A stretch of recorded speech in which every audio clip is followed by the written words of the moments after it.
te voy a contar aquí cosas que nunca he contado, ¿no? Pero a ver, muchas veces era una necesidad. Y la tradición familiar marca que en medio del océano simplemente te botan y si sobrevives, pues ya aprendiste y ya a partir de ahí ya sabes. Pero mi experiencia fue que yo era el niño de los mandados, entonces me mandaban al mercado por tomate, frijol, no sé, chile, cebolla, lo que sea. Y ese superpoder se viene abajo. Porque, ¿cuál es tu superpoder aquí? ¿Hablar? ¿Hablar qué? A ver, yo aquí he hecho todo tipo de trabajos, desde construcción, por ejemplo, carpintería, y la pobreza en la que estaba, y se enoja tanto que empieza a darle al otro y lo golpea tan fuerte que lo quiebra y lo tumba. O sea, te lo estoy contando y de verdad me da el sentimiento, claro, porque te identifica. Bueno, pues hoy tengo un invitado especial de honor que ustedes ya conocen. Es Víctor de The Mexican Family y tengo el privilegio de hacerle la primera entrevista que le han hecho. Entonces, Víctor, es un honor. Gracias por tenerme aquí en tus instalaciones. Gracias por aceptar esta entrevista. Bienvenido, Víctor. Gracias. Qué nervios. Es que no es lo mismo entrevistar que te entrevisten. No es lo mismo ver los toros desde la barrera que están del otro lado, ¿verdad? Cambia. Pero lo que quiero comentarles, que tú nos cuentes a los amigos del canal es... Muchos ya conocen a Víctor, el famoso youtuber que la rompió en Canadá en muy poco tiempo, lo cual es muy admirable. Gracias. Pero quiero conocer ese Víctor migrante, esa la persona como Víctor que vienes de aquí. Entonces, tú vienes de México, ¿correcto? Sí. Si nos platicas un poco cómo era tu vida y qué hacías 1 año, 2 años antes de venir aquí a Canadá, Víctor, por favor. Sí, claro. Yo soy abogado en México. Okay. Esa es mi formación. Tengo una especialidad en amparo, que creo que no hay una equivalencia como tal aquí porque no existe el juicio de amparo con ese nombre, pero digamos que sería Derecho Constitucional y Amparo. Y mi carrera a mí me apasionaba, realmente me encantaba hacerlo. También era maestro en la Universidad de Jalapa, que es el lugar en donde yo vivía, y me encantaba, era algo que... Digamos que de las cosas que he hecho en la vida que más me gustaron fue ser maestro. Wow. Entonces, a ver, ¿eras abogado? ¿En qué rama del abogado eras? Lo que más me gustaba hacer es Derecho Constitucional. Ok. Amparo, digamos que es como mi especialidad. También manejo Derecho Civil, Derecho Laboral, Derecho Electoral, Derecho Municipal, Derecho... Ya ves que como esos abogados que también se repara calzado, ¿no? Es que civil, divorcios, familiar, electoral, lo que me pongas, ¿no? ¿Trabajabas en un despacho o tú tenías tu despacho? ¿Cómo era esta parte? Yo tenía mi despacho, mi propio despacho de abogados, y teníamos ya a varios abogados, pero pues era mío, pues, ¿no? Ok, era tu negocio. Y aparte, dabas clases en la Universidad de Jalapa. Sí, mira, la verdad es que era, francamente, algo más que hacía por gusto, porque cuando me llegaba el sobre del pago, luego se lo rifaba a los chavos. Les decía, el que saque mayor calificación les voy a dar una millonada de lo que está aquí. Y pues no, o sea, no era ni para el tanque de la gasolina, pero me encantaba hacerlo. Es que es algo que te nutre mucho la academia, porque te obliga a investigar, a estar fresco, porque los chavos son canijos, o sea, te hacen preguntas capciosas para exhibirte de que no sabes. Sí, y tienes que estar preparados, pero pues ahí aprendes que no lo sabes todo. Entonces tampoco puedes llegar al aula con una actitud de, pues yo las puedo todas, ¿no? Sí. Fíjate que me identifico porque también una faceta que yo tuve fue de ser profesora en la universidad, en la Ciudad de México. Y como dices, lo hice yo por el gusto de hacerlo, porque realmente la paga era pues simbólica. También era un trabajo de tiempo completo, pero bueno, desafortunadamente en México no se le paga también al profesor. Sí. ¿Tú dabas clases de derecho también, era? Sí, yo daba clases en ese entonces de derecho laboral. Okay. Déjame ver si me acuerdo exactamente. Daba derecho laboral, daba derecho constitucional y también daba amparo. Ok. Ajá. No recuerdo si también de introducción al estudio del derecho porque nos iban moviendo, pero básicamente así era el asunto, ¿no? Ok, ahora antes de que avancemos en el tiempo de que estás aquí en Canadá, me voy a ir un poquito antes de cuando estabas en Jalapa. Tú me comentaste, si no mal recuerdo, que eres de Veracruz, pero que tus ancestros fueron fundadores de una playa, de una ciudad que está ahí. Y si nos quieres contar de eso, por favor. Sí, de Playa de Chachalacas. Mi papá, que en paz descanse, acaba de fallecer apenas hace unos meses, entonces muy, muy triste. Pero sí, ellos fueron fundadores de Playa de Chachalacas. Mi bisabuela fue la primera que fue a vivir ahí, la primera que puso un pie en la playa. Y muy longeva, se murió a más de 110, 115 años porque le cayó un coco en la cabeza de una palmera. ¡Qué bárbara! Sí, no, yo creo que mi bisabuela, mi bisabuela, que falleció, la fundadora, yo creo que aquí seguiría. ¿Y tú viviste en Chachalacas? ¿Estuviste ahí en la playa parte de tu infancia? En algún tiempo de mi vida sí. Yo creo que como 3 años o 2 vivimos en Chachalacas. Entonces yo recuerdo incluso que en aquellos años se estilaba mucho que te podías parar a las 5 de la mañana. Ajá. Y ibas porque la casa de mis abuelos está a unos cuantos metros de la playa, porque pues es playa, ¿no? Claro. Y como fueron de los primeros en llegar, pues obviamente trataban de vivir frente al mar porque vivían de la pesca, cuando la pesca era abundante.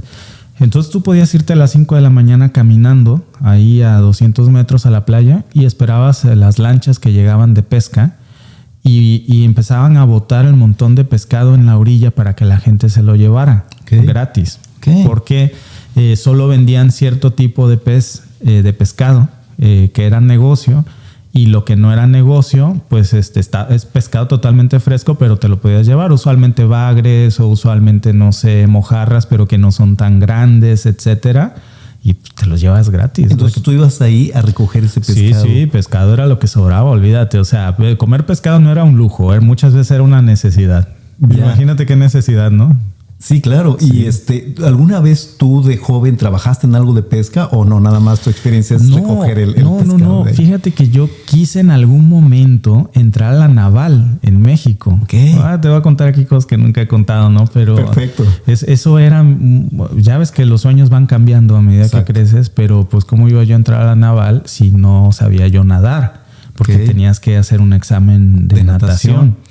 Y entonces, porque ahí tenemos muy cerca Veracruz, la Heroica Escuela Naval, ¿no? Ajá. Entonces, pues allá estaba muy de moda meterte a la naval. Era la aspiración, sí, la meta. Imagínate el trajecito ese blanco y todo, ¿no? Yo recuerdo en los puertos de Veracruz los barcos militares navales y pues impresionan, se ven padrísimos, ¿no? Entonces, como aspiración de niño, pues claro que querías estar en eso. Y fíjate que en aquel entonces no había nada de que la naval, ni siquiera se asociaba la naval con militares navales. Porque no estaban, eran otros tiempos. Eran otros tiempos, ¿no? Y yo me acuerdo que yo quería eso y mi papá me dijo, no te preocupes, yo te voy a enseñar a nadar. Súper. Como toda la familia ha aprendido a nadar aquí, está muy fácil. Entonces me voy con uno de mis tíos y mi papá nos subimos a una lancha en Chachalacas, y la tradición familiar marca que en medio del océano simplemente te botan y si sobrevives pues ya aprendiste y ya a partir de ahí ya sabes. Pero es imposible que una persona se ahogue en medio del océano porque pues se supone que la densidad de la sal hace que flotes más y la necesidad te hace encontrar la salida. Entonces nunca se había dado un caso de que alguien no aprendiera a nadar así hasta que llegó Víctor y rompió la regla. Te llevaron entonces en la lancha para enseñarte a nadar y te botaron. ¿Y qué pasó con Víctor? Se metió a mi papá porque ya me estaba yo muriendo. ¿Qué edad tenías, Víctor? Pues yo creo que había tenido como unos 16 años, 15. ¿Sentiste pánico ahí? ¿Te sentiste...? Pues sí, yo ya estaba tragando agua y mi papá se salió y no, ahorita aprendes, es que no es la primera, pero no, ya no, ¿cómo no? Vamos para el agua otra vez a tragar agua con sal y no, ¿sabes qué? Mejor te pago el curso de natación. Okay. Y ya me lo terminó pagando y entonces a lo que voy es que esa fue mi experiencia más cercana con una lancha, pero de ahí en fuera la pesca pues no. ¿Y luego aprendiste a nadar y ya no tenías el sueño de ingresar a la naval? Fíjate que no salí seleccionado. Okay. Sí fui, lo hice el primer filtro, pero también algo que te tengo que decir, yo estudié Derecho. Siento que las matemáticas no son lo mío y era ingeniería naval. Entonces nunca me llamó la atención, y cuando yo supe que era ingeniería naval dije ya no pinta bien. Ya no pinta bien, y no pintó bien, y la verdad es que pues todo pasa por algo, ¿no? Si no sé qué hubiera yo hecho. Pues no sé, seguramente sería yo ingeniero naval ahorita, ¿no? Imagínate. Oye, pero entonces, a ver, en ese tiempo, cuando ibas a recoger el pescado o cuando te enseñaron allá a nadar en Chachalacas, ¿alguna vez tú llegaste a pensar en Canadá o qué sabes de Canadá o ni idea tenías en ese tiempo? No, fíjate que curioso que lo digas porque yo me acuerdo ahora de muchas cosas que viví que pienso cómo es el destino, ¿no? Yo me acuerdo que era niño cuando pasaron muchas de las cosas que hoy explico, por ejemplo, en mi canal, ¿no? A ver, cuéntanos. Por ejemplo, pero desde otra perspectiva, el Fobaproa. Sí. ¿Te acuerdas de esa crisis tan terrible? Bancaria, ¿no? sí. Sí, que todo mundo, yo me acuerdo que mi papá tenía un carro a crédito y pues el carro se hizo impagable porque nadie podía pagar nada. Surgieron estos movimientos del Barzón porque los bancos empezaron a recoger propiedades, la moneda, pero mi experiencia fue que yo era el niño de los mandados, entonces me mandaban al mercado por tomate, frijol, no sé, chile, cebolla, lo que sea, y me daban, no sé, 20 pesos y ese día, literal, un día anterior había hecho el mandado con 20 pesos y llevaba el cambio y ese día no alcanzaron los 20 pesos ni para la mitad. De un día para otro, ¿te acuerdas que la moneda se devaluó y hubo una crisis terrible? Y yo me acuerdo que después de eso se anunció, por esas fechas, precisamente antes de eso, se estaba anunciando el Tratado de Libre Comercio. México, Canadá, Estados Unidos. Exacto. Estamos hablando de los 90s. De los 90s, 93, por ahí, 94. Sí. Uh-huh. Y esa fue la primera vez que yo escuché de Canadá. En medio de la crisis, del Barzón, de todo esto y del tratado internacional que exacto. se venía. Eso fue lo que yo sabía de Canadá. En algún comercial de los zapatos, ¿te acuerdas que había una tienda de zapatos que se llamaba Canadá? Sí. Muy famosa. Y luego quebró precisamente por estos problemas. Y eso es todo lo que yo sabía de Canadá. Sí, es curioso que lo mencionas, pero bueno, para los amigos que no están en México o que no les tocó ese tiempo, era una cadena de tiendas muy famosa que se llamaba así, Zapatos Canadá. Sí. Estamos hablando con los 70s, 80s. Sí. Tenían sucursales en todo el país y es como la primera vez que muchos escuchamos la palabra Canadá, pero la relacionamos con los zapatos, que ni eran canadienses ni nada, pero así se llamaba esta marca. Es más, yo creo que cuando yo era niño, si tú me preguntabas por Canadá, para mí eran los zapatos. Ahí está, y es esa tienda, ¿no? Eso es Canadá. Sí, yo creo que yo estaba también igual en ese tiempo. ¿Te acuerdas que era como azul con franjas blancas, no? Y las letras como blancas con rojas. Sí, claro, sí. ¿Tuviste de esos zapatos? No. No me acuerdo. No sé. No lo recuerdo, pero sí recuerdo muy bien el logo rojo y que decía Canadá y todo. Sí.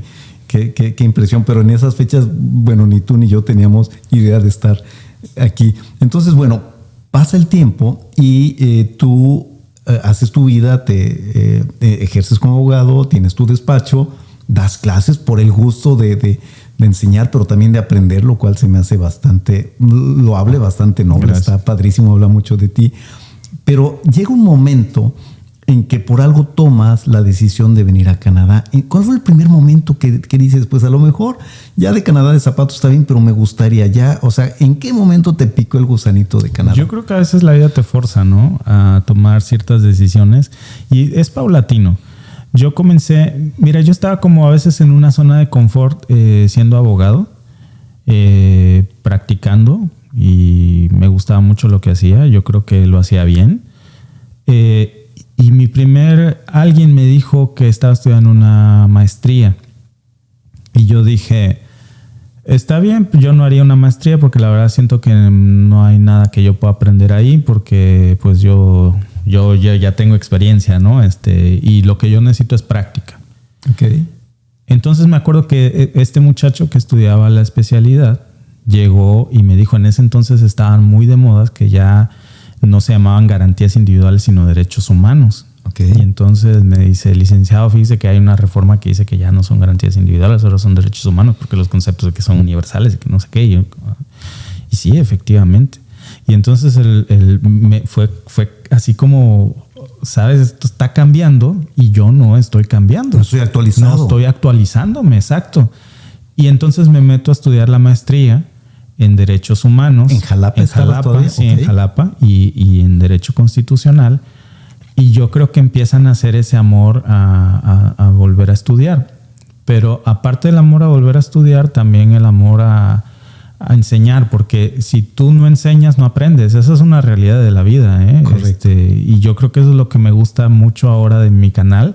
Es que incluso estando acá he encontrado una manera de seguir aprendiendo y intentando enseñar, pero siempre aprendo más de lo que intento enseñar, y eso es algo que agradezco mucho. El caso es que después de esto sale la oportunidad de estudiar educación en Yorkville, que es una universidad que está aquí en Canadá. De hecho, yo no me he despegado de ahí hasta la fecha. No creo que no te lo comenté, pero sigo estudiando. Hace un mes empecé de nuevo a estudiar en Yorkville, se llama Toronto Film School, producción de cine. No me digas. Ya nada que ver con mi... Pero bueno, el caso es que empieza también a salir esta duda de qué sirve... ¿De qué sirve que mis hijos tengan una buena educación? Mira, quiero ser muy cuidadoso con estas palabras, no quiero que se malinterpreten. Ni ofender a nadie. Ni ofender, sí, no, claro. Sino que yo me vi en estas circunstancias de decir, tú puedes tener una buena educación en el extranjero, que va a ser bien reconocida en tu país, pero no en Canadá. Tu educación, tu especialidad, si tú haces una especialidad, por ejemplo, pues... te la van a reconocer en México, pero aquí eso no te va a dar el derecho a ejercer tu profesión. Y pasa lo mismo también con los niños. O sea, al final los niños los podemos mandar a la mejor educación y todo, pero tenemos un gran problema que yo creo que deberíamos de intentar corregir en el TEMEC, que es el que sustituyó ahora al Tratado de Libre Comercio, y es que la educación de México, si de verdad somos 3 países que tienen una alianza comercial, yo creo que la educación debería de ser, estar a la par, si no reconocida, ¿verdad? Por lo menos más fácil de revalidar. Correcto. Y es cuando piensas en tus hijos, y yo dije, ¿qué va a hacer de mis hijos si están obteniendo también una buena educación, pero no es reconocida aquí? Internacionalmente, con los socios comerciales. Pero a ver, entonces déjame rebobinar un poco esto para que me quede claro. ¿Cómo fue esa sensación? ¿Tuviste miedo? Digo, miedo pues a dejar lo conocido, ¿no? Tu país, tu familia, tus costumbres. Miedo de que pues a lo mejor no me dices del inglés, pero a lo mejor tu inglés quizás no era lo suficientemente bueno para la escuela. Sí. ¿Tuviste algo de duda, de miedo? ¿Cómo fue ese proceso, Víctor, cuando estabas allá? Fíjate que de pronto mi esposa y yo somos también, así como ustedes, muy aventureros, y yo también creo que más que ser aventureros, a veces Dios, la vida, el destino ya te tiene marcado un camino y simplemente tienes que dejarte llevar. Y las cosas a veces se acomodan de tal manera en que... Pero también te tengo que decir que en gran parte es no tener miedo. O sea, a veces es bueno tener precaución, pero yo creo que a veces a nosotros nos ha faltado. Es decir, no pensamos, no medimos mucho, simplemente dijimos, pues órale, va un poco la aventura de que nada te ate. Sí. De decir, sabes que yo de por sí nunca he sido muy aprensivo a los objetos materiales. Okay. Yo creo que eso me ayudó mucho. No le tengo mucha aprensión a las cosas. Entonces, para mí el hecho de desapegarte no fue un tema. No fue un problema, pero también yo creo que algo pasaba en mí psicológicamente, que no lo tomaba yo como un ya me voy de aquí, sino que era como mi forma de actuar. Nuestra forma de actuar fue como regresamos en una semana, ¿no? Okay. No hubo el vamos a vender todo, vamos a esta mesa, a estos trastes porque ya no los vamos a ocupar, sino que ese proceso fue como que muy paulatino, ¿no? O sea, ya estando acá, el que hoy se están echando a perder estas cosas, o hay unos trastes ahí que ya no están, o está todo polvoso, que se te va a echar a perder esto, una tele, lo que sea. Y fue cuando fue dando salida a eso, y yo creo que ya es cuando te va cayendo el 20 poco a poco porque de otra forma hubiera sido más duro, yo creo. Claro. Híjole, estoy, como decíamos hace rato, quemando las naves. O sea, ya no hay vuelta atrás, ya no hay puente de regreso. Sino ya no tengo una cama donde llegar a dormir o un mueble donde sentarme, ¿no? Ok. Y fíjate, ahorita hablabas del miedo, y yo lo que yo pienso es que es difícil decir que alguien no sienta miedo. Digo, en mi caso no sentí miedo, fue otra emoción.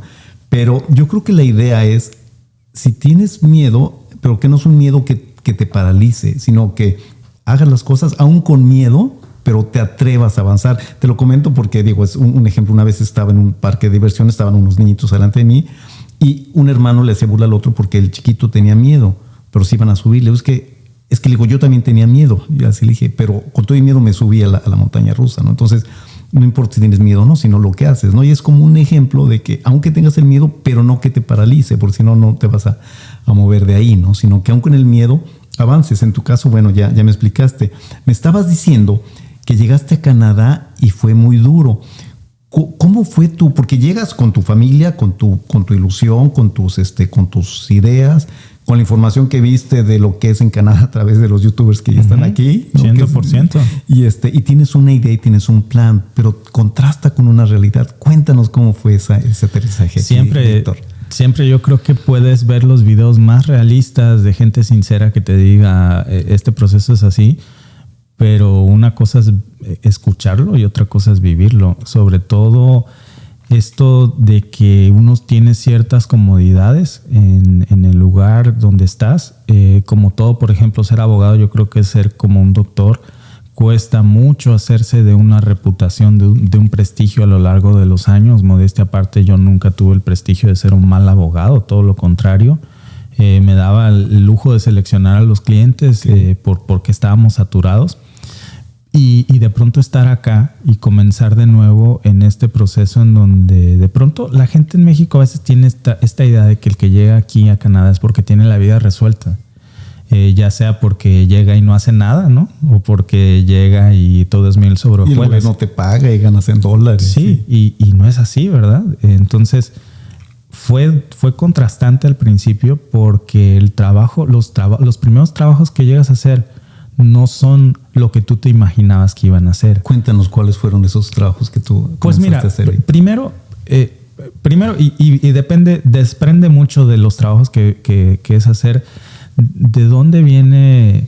Digamos, teníamos un juego allá a veces entre nosotros en México, ¿no? Con los amigos que decían, ¿cuál es tu superpoder, no? Okay. Y tenía un grupo de amigos y me decía, ¿cuál es tu superpoder? Estábamos muy chamacos, ¿no? Y nosotros nos inventábamos un superpoder, pero basado en la vida real. O sea, ¿qué es lo que a ti te hace especial como persona, mejor dicho, ¿no? Y yo les decía, no, pues mi superpoder es hablar. O sea, yo siempre decía eso. Gracias a eso soy abogado. Ya después cuando lo fui, ¿no? Y siempre lo dije, o sea, mira, es una manera de decir, de chiquearte tú mismo y decir, no, yo tengo estas habilidades que Dios me ha dado, estas herramientas, claro, de que soy bueno con la carpintería, soy bueno con las manos, soy detallista, soy bueno con las tijeras y soy costurero, soy bueno para diseñar, no sé, modas o lo que sea. Yo soy bueno para convencer en un juicio a un juez, a un tribunal, no sé, ¿no? Y ese superpoder se viene abajo, porque ¿cuál es tu superpoder aquí? ¿Hablar? ¿Hablar qué? Y aparte es otro idioma, ¿no? O sea, hablar español. Si no te entienden aquí. Sí, de abogado no puedes ejercer. No, de abogado no puedes ejercer. Y convencer a alguien, pues te van a decir, así no se dice 32, ¿no? Como te decía hace rato, ¿no? Siempre tienes un acento fuerte. Y más cuando llegas, no entiendes a veces a algunas personas cuando te hablan, porque hay gente que habla aquí muy corridito y cantadito. Sí, a veces nos cuesta trabajo entender en México cuando hablan gente, por ejemplo, no sé, de otras partes de cada geografía tiene su acento. A los mismos de Veracruz, a los jarochos, de repente hablan muy rápido y no en Alvarado, por ejemplo, ¿no? En Alvarado, yo sí los entiendo muy bien porque pues yo soy de allá, pero cuesta trabajo, ¿no? Sí. O la gente del norte o de Mérida, o yo que fui chilango y también tenemos nuestro acento, ¿verdad? ¿No? Así como, ahora tú, Juan Carlos, ¿no? José Carlos, ¿qué? O sea, siempre es como muy... Y yo nací en ese ambiente, yo soy de esa zona costera, ¿no? Y tenemos ese acento como que muy marcado. Pues ahora imagínate, también en inglés hay acentos y todo. Claro. Nos costó trabajo. Entonces... tienes que aceptar tu nueva realidad de decir, a ver, yo aquí he hecho todo tipo de trabajos, desde construcción, por ejemplo, carpintería, pero un poco como tú, lo tomé siempre con ese reto, ¿no? De decir, a ver, cuando yo digo que por mi familia estoy dispuesto a todo, es porque estoy dispuesto a todo. Y sí, podría yo tener un trabajo que en nuestros países se pudiera llamar más propio, por qué dirán los Lascurain, ¿no? A lo mejor te puedes conseguir un trabajo contestando el teléfono en la recepción incluso de una oficina legal, ¿por qué no? Y eso te va a acercar más a tu meta, pero también tienes una familia. Y piensa que en ese entonces el salario mínimo era $12.50, piensa que esos $13 que te van a ofrecer ahí no te alcanzan, y en la construcción era en ese entonces de $22 para arriba. Y entonces pues dices, pues órale, ¿no? Claro. Pero yo no sabía nada de la construcción y tengo un pavor a las alturas que no te imaginas. Es un pánico. Y esos son pánicos que aunque tú te mentalices y digas, no, hoy ya no voy a tener miedo, no lo superas. Y a eso agrégale el invierno, que fue uno de los inviernos más rudos que hasta ahorita yo he vivido, ¿no? Recién llegados en el 2017, 18, que me acuerdo que sí fue muy duro. Cuando me tocó en ese invierno estar en framing y estás allá arriba y sientes que te resbalas, te caes. A la intemperie, a -10 o no sé cuánto. Con una hoja de plywood en tu espalda para llevarla en el techo de 2 pisos y ponerla y clavarla y la que sigue, ¿no? Entonces es duro, es duro. Y si, yo creo que si no tienes los pies bien puestos sobre la tierra, pues sí te puedes deprimir. Hay una película que a mí me gusta mucho que se llama... The Cinderella Man. No sé, es como de un boxeador, no sé si la has visto. No. Uy, te la recomiendo, te va a hacer llorar. Yo la veía en México y me gustaba, pero aquí esa película me quebró, porque se trata de un boxeador que es muy bueno en lo que hace. Es un muy buen boxeador, es un campeón, es basada en la vida real. Okay. En Estados Unidos luego se viene la gran recesión y pues la gente no va a ver el box porque pues está en medio de una recesión. Entonces él deja de ser boxeador y se va a trabajar cargando carbón a los muelles. Y pues casi no se alimenta bien, no come, no entrena, no es buen boxeador. A veces se hacen peleas callejeras y pues él pues es malo porque pues ya no entrena, no se prepara para eso, ni tiene un régimen de alimentación. Al final que dicen, no, pues que anda un tipo ahí queriendo usurpar el nombre del gran boxeador, pero sí era él, ¿no? Sí. Al final que le dicen... hay una oportunidad de que tú vayas a boxear porque cancelaron un boxeador una pelea contra el campeón, pero es solamente para que vayas de costal de papas. Entonces no te emociones, pero te vamos a dar $50. Y eso era como, con eso comen mis hijos una semana, ¿no? Entonces dice, por $50 me pueden matar si quieren, ¿no? Y va, y el tipo mientras está peleando lo están doblando. Y mientras le pegan, él se molesta y se acuerda que sus hijos no tenían leche y la pobreza en la que estaba. Y se enoja tanto que empieza a darle al otro y lo golpea tan fuerte que lo quiebra y lo tumba. O sea, te lo estoy contando y de verdad me da el sentimiento, porque sí, te identificas. Y al fin que él vuelve a ser un gran boxeador de nuevo. Y le dicen, oye, ¿qué cambió? Porque tú apestabas, o sea, eras un mal boxeador. Y ahora eres buenísimo en el box de nuevo. ¿Qué es lo que ha cambiado? Y dice el cuate que ahora yo sé para lo que peleo. Y le dicen, ¿por qué peleas? Por leche. O sea, realmente es ese reencontrarse, ¿no? Y yo creo que pasa lo mismo aquí en Canadá, ¿no? Que si no tienes bien puestos los pies en la tierra, estás peleando ahí, cargando cajas o poniendo un techo y todo. Y si se te olvida por lo que estás peleando, dices, yo ya me voy. Yo no vine a esto no vale la pena, yo no vine a sufrir, o te quiebras y caes en una depresión, o simplemente caes en una zona de confort que ningún trabajo es indigno, pero tienes que ser feliz en lo que sea que hagas, ¿no? Y muy en mi caso particular, yo que tengo miedo a las alturas, no me hacía feliz eso porque tenía un pánico, era un sufrimiento de que yo temblaba, o sea, pues, ¿qué te digo? Son cosas que no puedes superar en tu mente, ¿no? Y pues así fue, entonces me tocó. Y en ese momento te acordaste de por qué peleabas, de por qué ponías las tablas, de todos por qué los días estabas ahí. O sea, me marcó mucho ver esa película. Fíjate que me apareció como recomendación de Netflix después de mucho y la vi y me solté, o sea, de que yo dije, es eso. O sea, yo todos los días voy y digo, lo hago con gusto. Es una experiencia que si tú... Es más, yo decía, voy a superar mi miedo de las alturas de aquí. Y también en ese momento que estaba ahí en el último día que hice framing, me acordé de mi papá, que en paz descanse, de la segunda vez que me aventó en medio del océano. Y dije, no, mejor te pago las clases de natación. Entonces dije, no, mejor me voy a Amazon porque esto es algo que yo no puedo superar, ¿no? Sí. Wow, qué conmovedor, qué impresionante, Víctor. La sí, verdad que, gracias. Gracias por compartirlo. Pero sí, yo creo que eso resume muy bien la historia de cada migrante, ¿no? Porque al final cada historia es única, es irrepetible por las condiciones que cada individuo tenemos, pero muchos de los que venimos aquí pasamos por situaciones de quiebre, así como la del boxeador, como la tuya poniendo tablas, como la mía cargando cajas, donde es un punto en donde ya no importa lo que digan la sociedad o los que verán mis amigos, mi familia, mis conocidos. Aquí lo nombran muy bien trabajos de supervivencia, sí, porque son trabajos básicos que puedes hacer. Y para ti, como recién inmigrante, pues estás sobreviviendo, ¿no? Y claro, necesitas los 14, los $22 para llevar alimento a la mesa, ¿no? En ese momento es un rompimiento así impresionante. Sí, y también es, como decías tú, una búsqueda de reencontrarte a ti mismo, ¿no? De que dices, ok, yo no soy más abogado, yo no soy más una persona reconocida por mi profesión en lo que hago, he dejado esto, he dejado este otro, entonces ¿quién soy yo?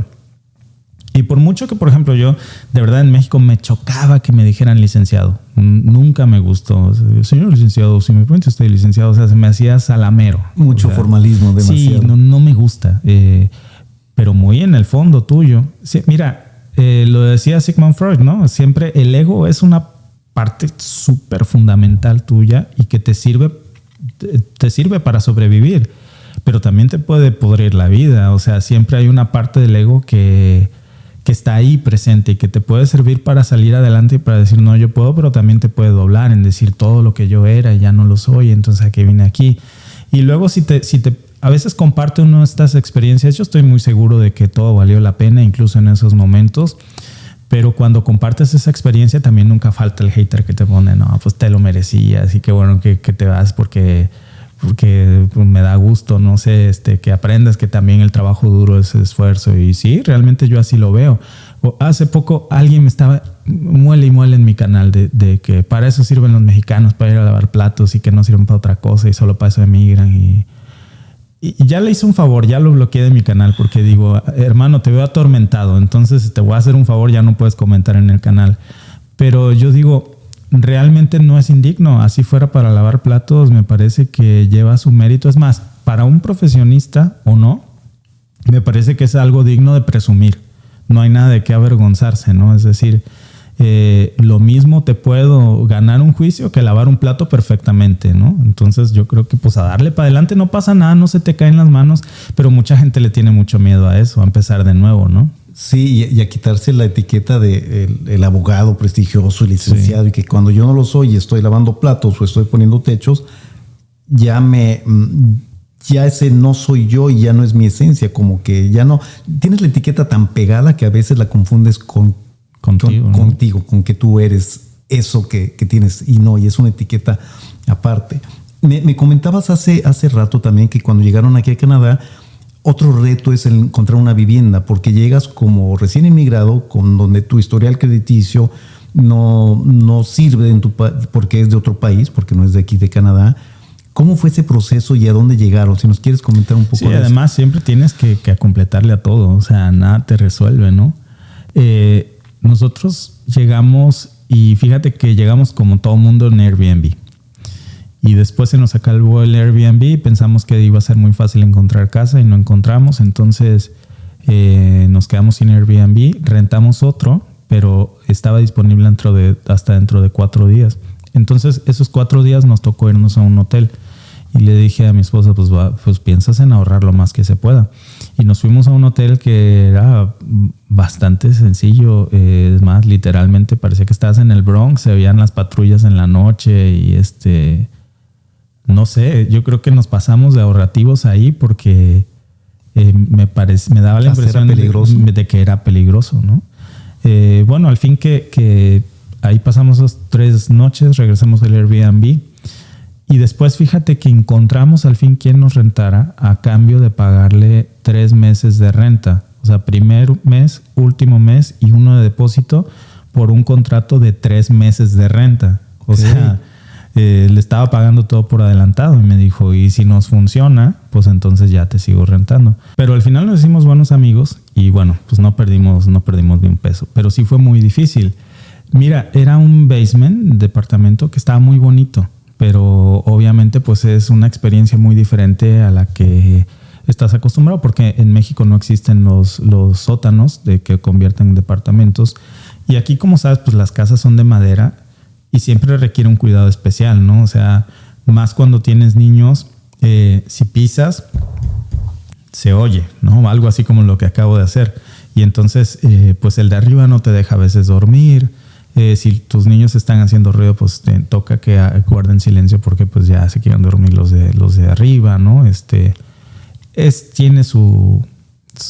No tienes una privacidad al 100% como si tú rentaras una casa completa, pero te adaptas a las circunstancias. Fue difícil para los niños, no para nosotros, pero yo creo que para los niños un poco adaptarse, pero al final los niños se adaptan muy rápido, ¿no? Sí. Uh-huh. Y pues ahora, pero bueno, ahorita vamos a hablar de eso más adelante, ¿no? En algún punto descubres que pues ya estás aquí y que pues ahora qué hago, ¿no? Te toca reinventarte, porque no sé cómo sea, por ejemplo, en tu caso, pero en mi caso, por ejemplo, yo abogado no puedo ser, a menos que estudie de nuevo toda la profesión. Entonces sí toca pensar a qué te vas a dedicar, qué es lo que vas a hacer. Y ahora, por cierto, que yo te dije, dale, tú pregúntame lo que quieras que yo te lo respondo, ¿no? Con todo gusto te digo a qué me dedico ahora y más cosas más adelante en el video, ¿no? Pero en ese proceso sí toca reinventarse y explorar todas las profesiones y ver cuál te gusta. Una vez que ya estás aquí, sobre todo cuando ya eres residente permanente y tienes la posibilidad de que si quieres estudiar ya no necesitas un permiso de estudio, si quieres trabajar en lo que sea, no necesariamente de lo que... por ejemplo, para la persona que llegó aquí con una oferta de trabajo cerrada, por ejemplo, cuando uno obtiene su residencia permanente puede hacer lo que quiera. Para la persona que vino a estudiar, igual. Claro. O sea, entonces eso nos permitió probar diferentes tipos de suertes, ¿no? Desde esto hasta, por ejemplo, también estuvimos, te comentaba, trabajando en la Honda, en la planta ensambladora de autos, mi esposa y yo. Yo hacía puertas y mi esposa le tocaba a veces más pesado porque ella hacía algo que le dicen underbody, que es como toda la parte del chasis de abajo del carro. Ponía la bomba de la gasolina, como lo que fuera una parte del cárter, okay, las defensas y los sistemas de bolsas de aire. Pero te estoy diciendo que esas cosas se tienen que hacer en 46 segundos porque son como los pits. O sea, la Honda produce un Honda Civic, que en Colombia le dicen Honda, ¿no? Nosotros le decimos Honda. Cada Honda Civic se hace en 1 minuto con 16 segundos. ¡Wow! ¡Qué impresión! Sí, o sea, arranca la planta y desde que se hace la plancha del chasis del carro, cada minuto con 15 segundos sale un carro nuevo. ¡Qué impresión! Sí. Y entonces estuviste en esto de Roof, luego en Amazon, uh-huh, y de ahí entraste a Honda, pero... Para esto tú no tenías ni experiencia en el automotriz, ni una certificado, ni nada. ¿Cómo fue que entraste ahí a Honda? Fíjate que aquí, qué buena pregunta. De pronto en México, yo me metí a un grupo de la Honda en Celaya, México, por curiosidad, para ver cómo era por allá, ¿no? Porque al final es una planta que hace lo mismo que aquí, solamente que las diferencias en salarios son abismales, claro, lo que me parece sumamente injusto, porque no por eso los carros te los venden más baratos. O sea, exacto, al final la Honda gana, y todas, o sea, no nada más la Honda, General Motors, todas las plantas en México ganan una fortuna por contratar mano de obra a un precio mucho más bajo allá de lo que pagan aquí en Canadá y venden los carros al mismo precio. Yo creo, perdón que salga aquí con mi protesta, pero yo creo que también en el TEMEC, que ya venía esa condición, a México le dijeron que pusiera, desde que se firmó el TEMEC hace 2 o 3 años, le dijeron, oye, pero eso es competencia desleal, igual a los salarios, y al final pues no lo terminaron haciéndolo. El caso es que en México, en Celaya, para ensamblar, para trabajar en ese ensamble, necesitas tener una ingeniería eléctrica o algo afín, ¿no? Aquí, como tú sabes, eso es carísimo. O sea, contratar a puros ingenieros solamente para ensamblar sería una fortuna. Entonces lo que hacen es que contratan a cualquier persona que tenga la capacidad física para hacerlo y ahí te entrenan y te van dando entrenamiento tras entrenamiento. Sobre la marcha. Y cuando tú los completas, te dan la opción incluso pagada de que simplemente vayas por un corto periodo de tiempo al college, que ellos te pagan y ya te puedes certificar como ingeniero en la industria automotriz. Wow, fíjate que esa no me la sabía y sí, bien dices y tienes un punto, ¿no? Hablando de las armadoras. Los coches cuestan casi igual en los 3 países, a pesar de que los costos de producción son totalmente incomparables y que la mano de obra en México, por ejemplo, es muy buena mano de obra calificada y buena. Pero aparte, me gusta esa parte de la esencia de Víctor de que busca pues como una justicia, como que está, como que protesta contra injusticias que pasan. Al final eres abogado, sí, ¿no? Pero esa es tu esencia y eso eres y adelante, eso me encanta, ¿no? Que te puedas expresar y conectar así de esta forma. Entonces, estás trabajando en Honda, o sea, ya de entrada llevamos como 3 trabajos, ¿no? Lo de poner techos, el roofer, ¿no? Le llaman. Amazon, Honda. ¿Alguno más que hayas tenido antes? Seguro que sí, porque es como es la vida aquí en Canadá. Aquí hay que buscar. O sea, pero además, por ejemplo, no era roofing, era framing que es todo el enmarcado de las casas en madera. Pero ya ves cómo es esto. O sea, en este tipo de empleo simplemente buscas en uno y no te gusta y a la otra semana te vas con el otro dentro del mismo, pero en diferentes compañías. O por ejemplo, en Amazon. Sí, en Amazon, pero en diferentes departamentos, packing, picking, sort, stow, o sea, muchas áreas dentro de la misma empresa, y ya después acabamos en la Honda, sí. Ok. Y luego llega un momento de tu vida hace un par de años, yo me acuerdo que, bueno, ¿cuánto tienes tú con tu canal de YouTube? 2 años. 2 años. Un mes. Un mes. El mío tiene un poco más, yo lo abrí antes de la pandemia, lo abrí a principios de 2020, entonces tiene 2 años, 10 meses. Y entonces de repente yo veo que empieza a salir un canal que se llama The Mexican Family y que sale Víctor y que empieza a subir, pero como la espuma. De hecho, hasta ahorita tiene más de 1 millón de suscriptores. Muchas felicidades por eso. Gracias. ¿En qué momento decides? Porque tú dijiste, mi superpoder era hablar. Y tan es así que lo has llevado a YouTube y tu superpoder te ha dado más de 1 millón de suscriptores.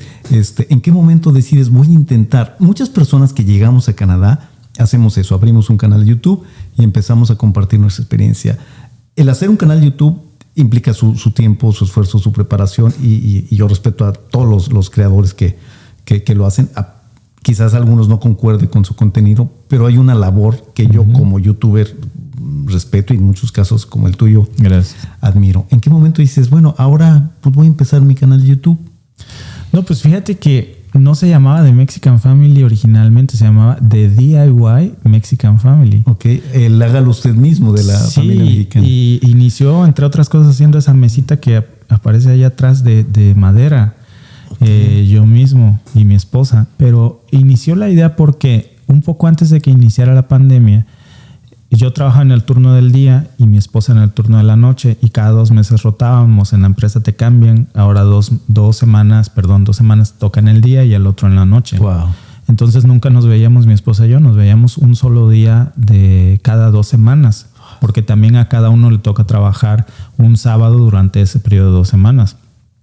Entonces no coincidíamos más que, te digo, un solo domingo, o sea, un solo sábado cada 2 semanas y un solo domingo cada semana, ¿no? O sea, era muy poco. Pero llegabas molido, o sea, claro, sin ninguna energía de nada, ¿no? Y al final, que un amigo me dice trabajando, cuando yo estaba descansando en la casa, mi esposa no estaba. Y cuando estaba trabajando en el turno de la noche, en el día estaba la casa sola porque mis hijos en la escuela y mi esposa trabajando y ella viceversa. Y me dice un amigo de la Honda, ¿y cuál es tu pasatiempo? Le digo, pues no tengo ninguno. Ni tiempo tengo para hacer nada, si acaso descansar, ¿no? Exacto. Ajá. Y me dice, pues deberías tener uno porque si trabajas en la Honda, ¿no? La Honda es un gran trabajo, te lo tengo que decir. La gente es súper amable. Casi todos aquí en esta planta hay muy pocos inmigrantes. Casi el 90% 9 de cada 10 son canadienses de toda la vida de aquí. Y eso además me ayudó mucho a tener más feeling en el idioma porque hablan muy rápido, hablan con un acento muy ligero. Entonces, pues eso fue muy bueno, ¿no? El caso es que me dice, pues deberías tener un hobby porque si no te vas a volver loco. Y dije, pues sí, debería porque pues no estoy haciendo nada en las mañanas. Y le dije a mi esposa, yo creo que voy a hacer un canal de YouTube, pues hazlo, ¿no? Yo no pensaba nada más que simplemente tener un pasatiempo. Y tenía que reparar la podadora de pasto porque no servía. Entonces compré, ahí sigo teniendo ese video que fue el primero. Compré una bomba en Walmart para cambiarle, porque además pues, por Honda ya sabía yo cómo hacer todo eso, ¿no? Okay. Entonces la cambié, ese fue el primer video. Y contestando específicamente la pregunta, sí fue como nació el canal, sí. Ok. Y de ahí empezaste después a hablar, porque entonces era como el enseñar a hacer cosas o mostrar las cosas que hacías, como la bomba, la mesa, pero luego diste un giro a hablar de migración sobre Canadá. Exacto, porque fíjate que yo hice estos videos y me acuerdo que alguien me preguntó, oye, tú estás en Canadá, ¿cómo le hiciste para llegar? Y entonces dije, no sabía de qué hacer más videos porque pues no, de pronto pues ya no sé qué más había que hacer de madera porque me gusta hacer cosas de carpintería, digamos que ese también es un pasatiempo. Entonces dije, pues puedo tener ese pasatiempo y voy a hacer el canal. Pero de pronto pues ya no tenía más mucho que hacer y como sabes, aquí se viene el invierno y no puedes estar trabajando en tu cochera en eso, es muy frío. Y me dijo, ¿cómo le hiciste? Muchas personas me empezaron a poner y comencé a hacer un video acerca de emigrar a Canadá. Y a la gente le gustó y me siguieron escribiendo y puse una que tomaba café los miércoles y le ponía miércoles de cafecito y platicábamos sobre cosas de emigrar, preguntas de cómo hacerle. Empecé a averiguar cosas muy en específicas de casos especiales, ¿no? De que, oye, yo tengo un hijo con un problema de salud, si puede él emigrar conmigo, si yo le hiciera de tal o cual manera, etcétera, ¿no? Y así fue como cambiamos a este contenido de emigrar a Canadá. ¿Cuánto tiempo estuviste con el tema de emigrar a Canadá? Yo creo que estuvimos alrededor de 8 meses. Ok, porque yo antes de venir a entrevistarte les pregunté a mis amigos de mi canal, voy a entrevistar a Víctor de Mexican Family. ¿Qué quieren que le pregunte? Y una pregunta bien común que me hicieron es, pregúntale por qué dejó de hacer contenido acerca de cómo venir a Canadá, que era muy interesante, y ahora está en otras cosas de geopolítica y todo. ¿Por qué cambiaste, Víctor? Sí, fíjate que muchas personas incluso me dicen, esa no es la esencia del canal. Y realmente a lo mejor no saben que la esencia del canal, si pudiéramos decirlo así, lo que inicialmente comenzó siendo fue un canal de DIY, de hazlo tú mismo, ¿no? De cosas manuales, ni siquiera de inmigración. Pero en esta búsqueda de reencontrarme, yo dije, ¿sabes? No, yo estoy haciendo este canal como es mi pasatiempo, pero algo que a mí me gusta es dar mi opinión sobre cosas que están pasando. Mira, te voy a poner 2 ejemplos muy claros. Ayer me decía, y es una respuesta de peso de por qué dejé de hacer contenido de Canadá. Ayer me decía una persona que recién emigró, le comentaba yo, falleció mi cuñada. De las cosas más duras que nos ha tocado pasar, 2 cosas es que estando aquí falleció inesperadamente mi cuñada, la hermana de mi esposa, gracias, de un paro fulminante. Y horas antes había estado platicando con mi esposa, preparando la fiesta del pueblo, o sea, estaba totalmente bien. Nadie se lo esperaba. Joven, 40 años. Y hace unos meses fallece mi padre. A mi papá le da un paro cardiorrespiratorio. Y pues de pronto pues tampoco te lo ves venir. Y la gente se muere inesperadamente y cada vez las tasas de mortalidad van en ascenso. Y me decía esta persona, pero ¿cómo? ¿Por qué le dio un paro cardiorrespiratorio? No, pues cosas de la vida, así es la vida. No es la vida que sea así. Es que hay muchas cosas que dañan nuestra salud de una manera impresionante, pero el mundo está lleno de un capitalismo rapaz que nos está matando por hacer dinero. A cambio de vendernos porquerías, desde chamarras baratas en Shein o en AliExpress que utilizan tintes a base de plomo, que se introduce en tu sangre y que te da cáncer y te da leucemia. ¿Por qué le dio leucemia al niño? Pues la de malas. Es que pues son los designios de Dios. No es cierto, no son los designios de Dios. Hace poco hacía un video con mi esposa del aceite vegetal. El consumo del aceite vegetal ha disparado los casos de mortalidad. Vete a saber si entre esos el caso de mi padre, por ejemplo, en un 88%, es decir, casi 9 de cada 10 muertes en México son a causa de lo que comemos. Todo lo más barato, lo que no está regulado a veces en otros, en lo que sí está regulado en Europa como cancerígeno, como mortal, eso se vende en América Latina por falta de regulaciones, por falta de información. Y estando acá en Canadá te enteras de cosas que aquí no se venden, pero en nuestros países sí, porque dañan la salud. Como por ejemplo, te comentaba yo de este desodorante, que a mi esposa le llegó un correo shampoo. Y también hay una línea de desodorantes de estos para el cabello seco, que es cancerígeno de Unilever y todos lo tienen que regresar en Canadá y pidieron que dejen de usarlo y que les regresen su dinero. Bueno, eso ya no se vende en Estados Unidos y en Canadá, pero ahora está el 2x1 en México. Hasta que se acabe el lote y cuántos no obtengan cáncer y pues ni modo, ¿de qué se murió? Pues solo Dios sabe. Realmente muchas cosas como estas están pasando y yo te comentaba que hace tiempo que yo tengo esta idea de escribir un libro, que estoy en eso, que se llama Los Sucios Secretos del Mundo, o así se va a llamar. Ya lo estoy spoileando aquí en tu canal, pero yo creo que eso nos va a dar un buen augurio. Y la verdad es que muchos de esos capítulos ya están hechos videos en mi canal. Me apasiona mucho hablar de eso. Y yo siento también que en algún punto dije todo lo que tenía que decir sobre Canadá. Y también pienso que es bueno enseñarles a las personas a pescar en lugar de darles el pescado. Es decir, enseñarles la ruta de por dónde se deben ir. Y también francamente pienso que nunca dejas de enseñarle a pescar a una persona hablando de temas de inmigración de Canadá. Yo no sé por qué lo hacen, pero esa página de inmigración de Canadá cambia un día sí y otro también. Sí. En cosas tan fácil como el menú. Una opción que antes encontrabas aquí, ahora tienes que dar como 4 clics para encontrarla. Y bueno, yo creo que es precisamente porque es importante seguir haciendo contenido de Canadá, pero realmente mi pasión es otra y no quería yo dejarla de lado. Y cuando empecé a sacar estos videos, tuvo una buena respuesta en el canal y realmente yo lo agradezco mucho, tanto a las personas que me seguían por el contenido de Canadá, que ahora estamos retomando en The Mexican Family Canadá, como una aportación. Francamente, estos videos que estamos haciendo para The Mexican Family Canadá, si monetizan bien, si no, pues también. Realmente lo que quiero es hacer esta aportación, pero esa es la respuesta, pues. Wow, súper de fondo esa respuesta, ¿no? Y yo creo que muy alineada con tu convicción y, como lo dije anteriormente, ¿no? Con tu esencia, con tu ser. Tú,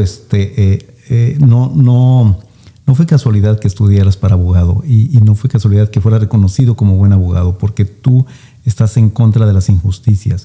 Y una injusticia es el que vendan producto que causa cáncer en los países de América Latina y no en otros países, ¿no? Que hagan esa separación, obviamente no es justo y esa es tu pasión. Y yo creo que como a muchos que hacen youtubers les llaman influencers y es algo que, bueno, habría que discutirlo en otro momento, pero sí influyes o informas a la gente. Entonces, ¿cuál sería tu meta final como influencer? Con este alcance que ahora tienes, con esa pasión, ¿qué es lo que quisieras transmitir a esta audiencia que te ve? Fíjate que a mí tampoco me gusta usar la palabra influencer y de verdad que no me considero uno. Pero si cupiera, perdón la palabra, como tú dices, de decir en qué influencia tienes en la gente, porque al final eso sí creo que pasa, ¿no? Que sí hay una influencia. Porque, por ejemplo, gracias a este último video de el aceite vegetal, pusimos, si estás de acuerdo con esto, di no al aceite vegetal en los comentarios. Y pues resulta que hay miles y miles de comentarios, 2.7 millones de views en una semana. Y realmente lo que me gusta de esto no es el número de los 2.7 millones en unos días, es que 2.7 millones de personas ahora saben que deben de decirle no al aceite patrona, capullo, cuida tu corazón. No cuida tu corazón, nos está matando lentamente a todos. Y creo que ese es el mensaje más importante que quiero dar con el canal. Es decir, creo que todos tenemos que ser muy... sobre todo en estos momentos, qué contenido queremos realmente difundir. Y detrás de esto tú sabes que aquí hay una N cantidad de sponsors que te llegan. Hace poco me llegó uno de una proteína que nos ofrecían $750 por decir que 30 segundos de integración en un video, por decir que es buena para la salud, a negociar. O sea, nos hubieran dado fácilmente 1,000. Simplemente por engañar a la gente, porque yo no estoy a favor de eso. Yo creo que lo mejor es lo que está en la naturaleza, pero sin desviarnos del tema. Yo creo que ese es el mejor mensaje que podemos dar, de abrir los ojos con todo lo que está pasando en el mundo. Realmente el mundo se mueve por dinero y los intereses económicos que se despiertan en el mundo son impresionantes. A veces ni nos imaginamos, ¿no? Casi todo lo que pasa en el mundo pasa por dinero. y por intereses económicos. Totalmente, sí. Sí, hablábamos hace rato de la salud, ¿no? Y yo también veo que la medicina muchas veces no es para curar, sino es para hacer negocio en muchos casos, ¿no? Pero bueno, ese es el Víctor, la esencia de Víctor, que qué bueno que salió aquí y que sigas con esa garra, con esa indignación de las cosas que son y que seas una voz para informar a millones de personas acerca de esto, Víctor. Y gracias por la primicia de tu libro. Avísanos cuando lo tengas, porque tú tienes una vasta audiencia, pero con mucho gusto lo anunciamos también. Seguramente que va a haber mucha gente que lo quiera. Y nada más, si nos quieres decir qué es lo que viene para Víctor en los próximos 3, 5 años, hacia dónde va Víctor ahora. Pues mira, ahora te digo que estoy estudiando producción de cine. Me encanta hacerlo. Y yo creo que si hace unos días me preguntaba a mi hijo, ¿cuánto tiempo quieres hacer YouTube? No lo sé. Si la gente me deja, pues muchos años, ¿no? Y el día que... Fíjate que el día que, si algún día pasa, toco madera, que a la gente no le guste mi contenido, pero a mí me sigue gustando, yo lo voy a seguir haciendo. Y también va a pasar que si a la gente le gusta cierto tipo de contenido que ya pasa, pero a mí no me gusta, yo no lo saco. Porque de verdad hay mucha propaganda. Y en el mundo se entiende que la propaganda siempre viene de determinado país y no es cierto. Hay propagandas de todos los países. Entonces yo creo que es una línea en la que yo no me quiero meter simplemente. Y lo que viene pues es seguir haciendo contenido de estos temas que a mí me apasionan, pero también a la par estaré metiendo nuevas cosas espero que en algún momento en cine. Eso es lo que mi sueño ahora. Pero pues también quiero terminar de escribir este libro, publicarlo, ese es mi sueño. Y pues la vida está hecha de sueños. Yo creo que el día que deje de soñar, pues ya me apago, ¿no? Ya ahí se acabó todo. Y ojalá que se pueda. Yo creo que todo se puede siempre que le eches ganas, que eches para adelante, que no te dejes influenciar por lo que la gente dice. Yo me acuerdo que cuando recién abrí mi canal de YouTube, lo puse en Facebook, en mi Facebook personal. Y tengo, no sé, tal vez 27, 40 amigos ahí. Un poco más tal vez.